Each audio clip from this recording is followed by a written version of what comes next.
I have a big dream. We have focused so much on development of roads, buildings, and water, etc. But there's a lot of poverty creeping in our society. And this time I want to focus on human beings. I want to focus on social development. And I've said, because I know, as Azimio has promised, they are going to increase the resources coming to the counties from 15 to 35%. I've talked to Raila personally. He has put it in his manifesto that once we elect him, he is going to strengthen devolution and the resources will be increased from 15 to 35%. So I tell you, I'm not as foolish as I look. That's the money I'm looking for. So when we get that money, it will be 6 billion more for Meru County. And I said, when I get the 6 billion, I want to lift our women.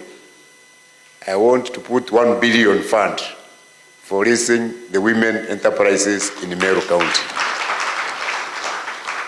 I've also said, because there's youth poverty within Meru, I'll put another 1 billion youth enterprise fund for Meru County so that we can solve. And I've also said I'll put aside another 300 million to support the elderly people, including Kiraitu and people with disability, like in Makarina here, 300 million at least so that we can have comprehensive medical cover for people of 65 years and above. Now for us to get there, we need 3 things.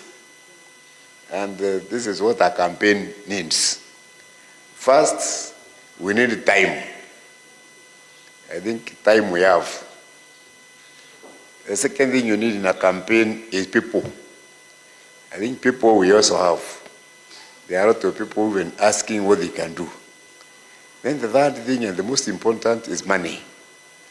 And this is what we are short of. This is what's running short. And that's why we called you here tonight. We have tried our best with the resources that we had to carry the campaign so far, but I think we need a little push. We are reading reports and analysis, and I think wanasema wanaona tuko mbele. We are ahead. We want to maintain the lead the remaining 2 months.